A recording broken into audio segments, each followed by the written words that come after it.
Welcome back to Good Day Columbia. A little after 7:30 here on this Monday, and if maybe you're feeling a little sluggish after the weekend, well, it's time to talk some fitness like we do every Monday morning to help get you moving again. You can probably imagine that after all the football over the weekend, you probably ate some things that weren't so healthy for a snack. And as we all know, the choices we make at the table can derail a pretty solid workout plan. So our fitness guru, Christy Seguin from New Life Fitness, is here to talk a little diet in this week's Get Fit, Stay Fit segment.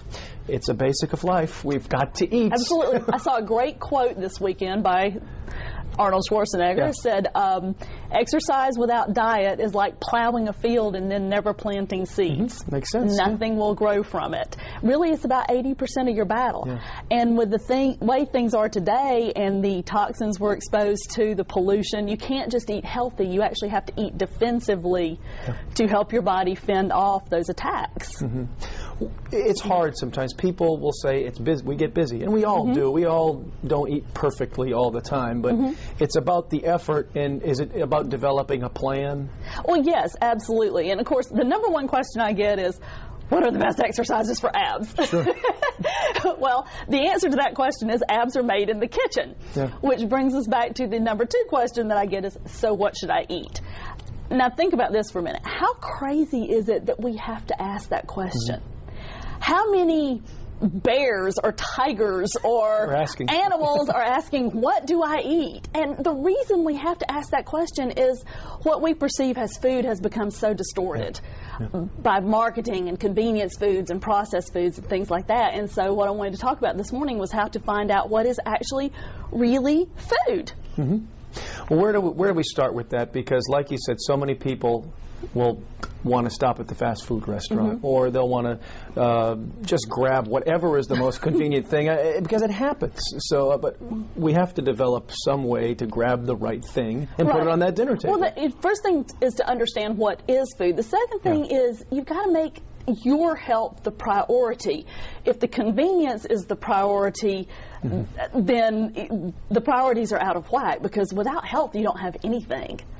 I mean, health is your most valuable asset, because you can ask the richest person in the world, if they are laying in bed infirm, they don't really have anything. So first of all, health has got to be the priority. Second of all, you got to know what is food. And food, the quick definition is it's of the earth, it grows naturally, and it will return to the earth when it decomposes.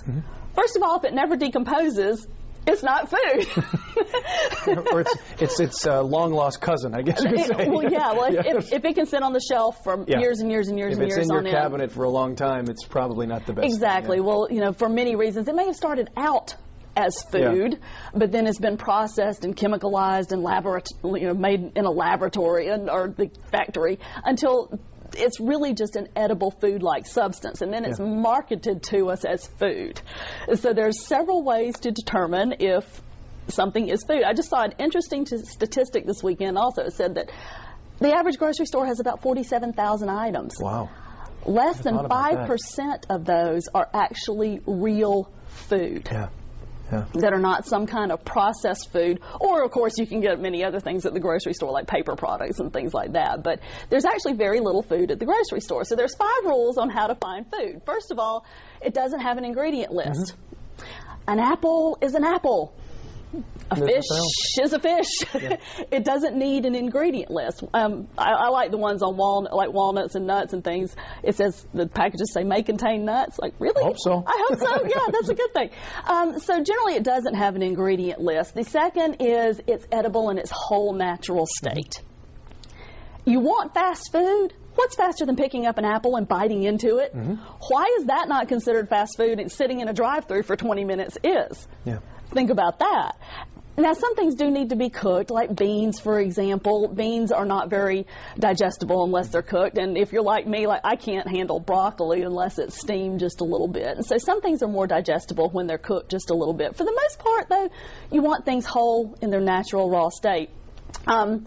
Third is, if you see a television commercial for it, or if it's mass marketed, most likely it's not food. I haven't seen one for an apple recently. Exactly. Well, apples don't have that kind of money. It's profit driven. The products that are marketed to you as healthy are doing that because of the profit, and they have the money to do it.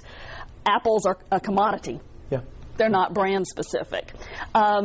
First, and also the perishable, like I mentioned before. If it's not perishable, it's not food. A good example is orange juice. On my blog, I connected to an article about orange juice, and they start out as oranges, which is great, but by the time they're processed, some orange juice, even the not from concentrate that's healthy, sits in million-gallon vats for up to a year before it goes into the carton, before it goes onto the truck to the store to your refrigerator. So it's really pretty scary, and then they add all these chemicals back to make it taste like oranges. When it tasted just fine to begin with. Yeah, and then the fifth rule is it can grow and it can reproduce. If you eat an apple, you take those seeds and you plant it, you're going to get an apple tree with a lot more apples.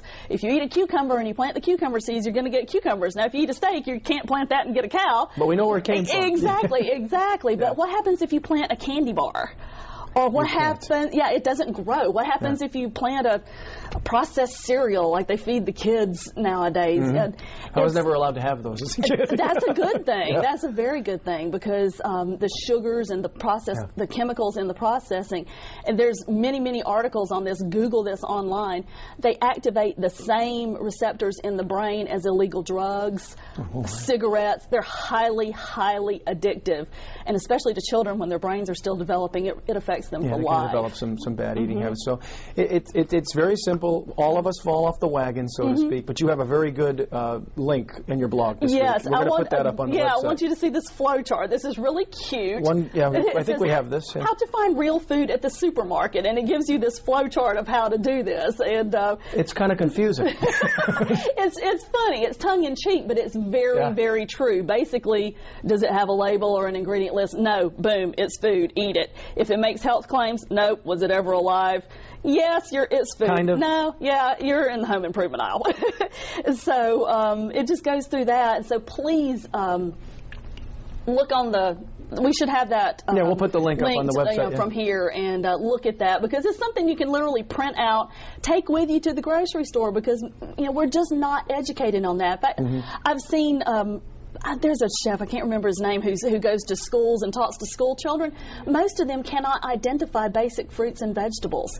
It's just not part of a basic education. And so even though it sounds like common sense, a lot of people need help with this. Well, look it up, folks. We're going to make sure it is there so you can get a simple education on this Monday morning. We all think we know how to eat, but maybe we really don't. So excellent information, and keep it up. We'll see you again next week. Well, we'll be talking more about that in the future, for sure, and especially some ingredients to avoid that you see on many foods. Some of your recipes, too. So we're going to have all of this posted on our website, the segment we just saw here, if you just caught the tail end of it, and also the link to the blog and some of that